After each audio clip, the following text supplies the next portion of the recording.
दोस्तों, welcome to learn and grow with Shweta. मैं श्वेता सिंह अपने चैनल के माध्यम से आप सभी का बहुत बहुत स्वागत करती हूँ। आशा करती हूँ आप सभी स्वस्थ होंगे, मस्त होंगे और एग्ज़ाम की तैयारी में ज़ोरदार लगे हुए होंगे। दोस्तों, बीपीएससी टीआरई 3.0 जिसके री एग्ज़ाम की तैयारी हम लोग कर रहे हैं, आप लोग कर रहे हैं, बहुत ज़ोरों से कर रहे हैं। और आप लोग की प्रिपरेशन में एक छोटा सा कंट्रीब्यूशन मैं अपने चैनल के माध्यम से देने की कोशिश करती हूँ। और मेरा भी मतलब कि आप जानते हैं कि मैं बहुत ज़्यादा इक्विप्ड नहीं हूँ, छोटा सा हमारा सिस्टम होता है, उसी से वीडियो बनाती हूँ। और बहुत ज़्यादा जो है जो आज के टाइम के जो मॉडर्न इक्विपमेंट्स हैं वो मेरे पास नहीं है। तो सिंपल एक छोटी सी कोशिश होती है कि एक पेपर पे एक शॉर्ट मतलब एक आप शॉर्टेस्ट नोट्स इसको आप कह सकते हैं कि एकदम शॉर्टेस्ट नोट्स होती हैं जो किसी भी स्टूडेंट के लिए बहुत फ्रूटफुल होता है। जब उसको मतलब एक पॉकेट साइज डायरी कह लीजिए या फिर जो है जहाँ पे बस आपको कम समय में आपको ज़्यादा कंटेंट पढ़ने को मिलता है, तो वो आपके लिए मैं लेकर के आती हूँ। तो इसी सीक्वेंस में आज का हमारा ये वीडियो आप लोगों के लिए जीएस का प्रैक्टिस सेट अवेलेबल है।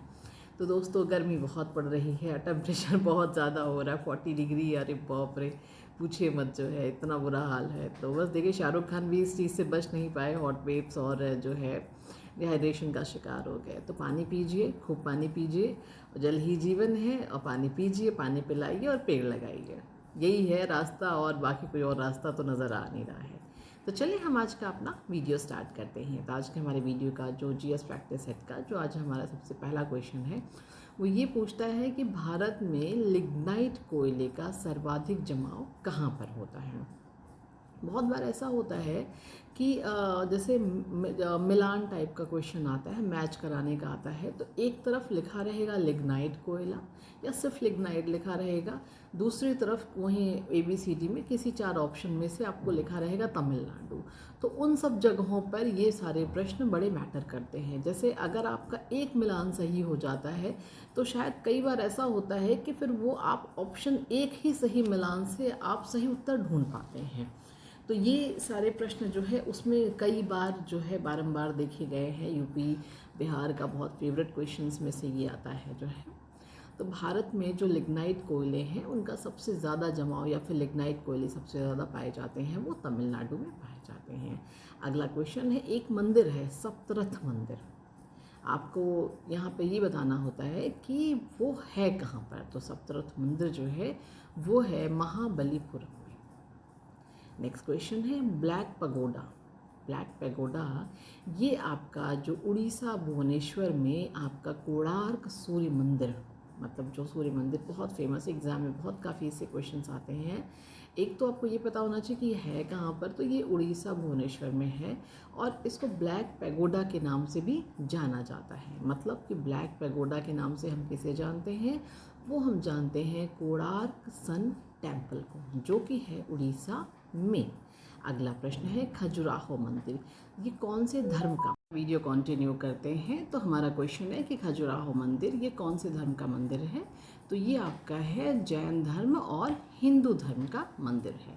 अगला क्वेश्चन है, एक बहुत फेमस चित्रकार है, उनका नाम है पाब्लो पिकासो। तो आपको ये बताना है कि वो कहाँ के थे या फिर मतलब कौन से आपका प्लेस का यहाँ पे आता है जो है। तो जो चित्रकार पाब्लो पिकासो थे वो स्पेनिश थे, जो है स्पेनिश कलाकार हैं, चित्रकार हैं पाब्लो पिकासो। अगला क्वेश्चन है, एक चित्रकारी है द लास्ट जजमेंट, वो किसने लिखी हुई है। तो वो जो जिन्होंने लिखी है उनका नाम है एंजेलो। नेक्स्ट क्वेश्चन है कि मोनालिसा का सबसे प्रसिद्ध चित्र जो है वो किसने बनाया था। काफ़ी फेमस हुआ था ये। मोनालिसा का सबसे प्रसिद्ध चित्र बनाया था लियोनार्डो दा विंची ने। हमारा नेक्स्ट क्वेश्चन चलता है कि वो है कि भूमध्य रेखा पर पृथ्वी का व्यास कितना होता है। तो दोस्तों, भूमध्य रेखा पर पृथ्वी का व्यास कितना होता है 12,800 किलोमीटर। ये भूमध्य रेखा पर पृथ्वी का व्यास है। अगला प्रश्न है कि पृथ्वी की सूर्य से अधिकतम दूरी कब होती है। तो वो होती है जुलाई में। होता ये है कि सूर्य के चारों तरफ जो है आपका जो सभी प्लैनेट्स होते हैं वो चक्कर लगाते हैं, और पृथ्वी भी एक प्लैनेट है, एक ग्रीन प्लैनेट है, वो सूर्य के चारों तरफ चक्कर लगाती है। तो जो जुलाई का मंथ होता है वहाँ पर पृथ्वी की सूर्य से सबसे ज़्यादा दूरी होती है। अगला प्रश्न है कि पृथ्वी अपनी अक्ष पर घूमती रहती है, तो मतलब कौन से डायरेक्शन में घूमती है। जैसे कि एक तो होता है कि पृथ्वी सूर्य के चारों ओर चक्कर लगाती है, और एक होता है कि पृथ्वी अपनी अक्ष पर भी घूमती रहती है। तो जो पृथ्वी अपनी अक्ष पर घूमती रहती है वो पश्चिम से पूर्व की तरफ घूमती रहती है। अगला प्रश्न है कि दिन रात होने का कारण क्या है। तो इसका जवाब वही है जो अभी आपने पढ़ा कि पृथ्वी का अपने अक्ष पर जो घूर्णन है वही आपके दिन और रात होने का मुख्य कारण होता है। अगला प्रश्न है कि 1 डिग्री अक्षांश में कितने किलोमीटर होते हैं। तो 1 डिग्री अक्षांश में 111 किलोमीटर होते हैं। अगर आपने अक्षांश रेखाएं और देशांतर रेखाएं पढ़ी हैं तब तो आपको कोई दिक्कत नहीं होगी इस प्रश्न को समझने में, लेकिन अगर आपने नहीं पढ़ा है तो थोड़ा सा समझ लीजिएगा कि जैसे एक आलू होता है, पोटैटो, जैसे आपका ऐसे पोटैटो ऐसे स्क्वायर मतलब आपका ओवल शेप में होता है, तो उसी तरह से जब आप ऐसे इस तरह साइड में अगर आप ऐसे देखेंगे तो इस तरह से आपकी रेखाएं होती हैं, और एक आपकी इस तरह से इस मतलब कि एक आपका वर्टिकल साइड में होती हैं और एक आपका हॉरिजॉन्टल साइड में होती हैं।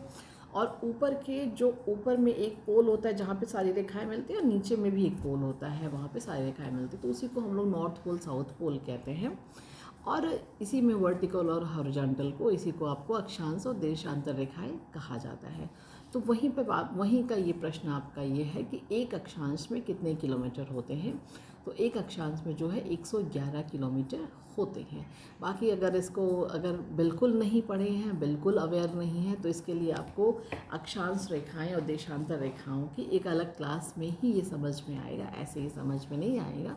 यहाँ पे अगर आपको ऑब्जेक्टिव टाइप के हिसाब से पढ़ना है तो बस केवल आप इसका ये जवाब यहाँ पे याद कर लीजिए।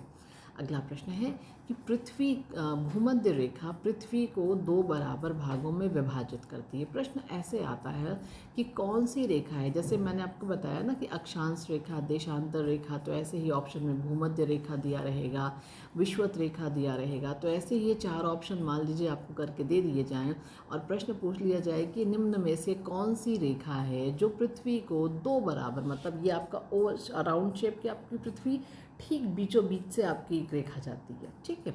तो अब उसके बाद आपसे प्रश्न पूछ लिया जाए कि भाई अगर आपने पढ़ा है थोड़ा अच्छे से तब तो ठीक है, और नहीं तो फिर आप कंफ्यूज हो जाएंगे। यही ऐसे प्रश्न आएगा कि कौन सी रेखा है जो पृथ्वी को 2 बराबर भागों में विभाजित करती है, और ऑप्शन आपके हो गए अक्षांश रेखा, देशांतर रेखा, भूमध्य रेखा और विषुवत रेखा। तब आपका जवाब क्या होगा। तो आपका जवाब होगा भूमध्य रेखा पृथ्वी को 2 बराबर भागों में विभाजित करती है। अगला प्रश्न है कि एक देशांतर से दूसरे देशांतर के बीच का समय क्या होता है। जैसे मैंने आपको बताया कि भाई अब एक आपको मैंने बताया कि एक अक्षांश, तो ये अक्षांश रेखाओं की बात हो रही है। तो ऐसे ही एक देशांतर मतलब ये देशांतर रेखाओं की बात हो रही है। अक्षांश रेखाओं में एक अक्षांश के बाद दूसरा अक्षांश, फिर तीसरा, फिर चौथा, ऐसे अक्षांश रेखाएं होती है। ऐसे ही देशांतर रेखाओं में एक देशांतर, दूसरा देशांतर, तीसरा देशांतर, ऐसी देशांतर रेखाएं होती हैं। तो यहाँ पे पूछा जा रहा है कि एक देशांतर से दूसरे, मान लीजिए कि ये एक फर्स्ट है और एक सेकेंड है, तो एक देशांतर से दूसरे देशांतर के बीच का जो समय होता है वो कितना होता है, वो आपका 4 मिनट होता है। इन सब की बहुत वैल्यू है, इन सब का बहुत मतलब बहुत फ़र्क होता है कि अगर आप यहाँ पे हैं, इंडिया में जो है दिन है, तो कनाडा में रात हो रही है, अमेरिका में रात हो रही है। अगर आप यूरोप में देखते हैं, नीदरलैंड में देखते हैं, तो वहाँ का समय जो है आपके समय से 3-4 घंटे आगे पीछे होता है। तो ये सब वहाँ पर ये सब बहुत मैटर करता है, और एग्ज़ाम में इससे न्यूमेरिकल क्वेश्चंस भी बनते हैं कि यहाँ पर इतना समय हो रहा है, तो वहाँ मतलब कुछ एक न्यूमेरिकल भी इस तरह के बनते हैं कि भाई इतना के 4 इतने मिनट बाद वहाँ पे या इतने समय में वहाँ पे क्या बज रहा होगा। तो इस तरह के क्वेश्चंस भी आते हैं, तो उन सब वहाँ पे आपको ये सब बहुत मैटर करता है जो है। तो यहाँ पे जब आप समझ लीजिएगा कि एक देशांतर से दूसरे देशांतर के बीच का जो समय है वो है 4 मिनट। अगला प्रश्न है कि वह अक्षांश जिस पर सदैव दिन व रात की अवधि समान रहती है।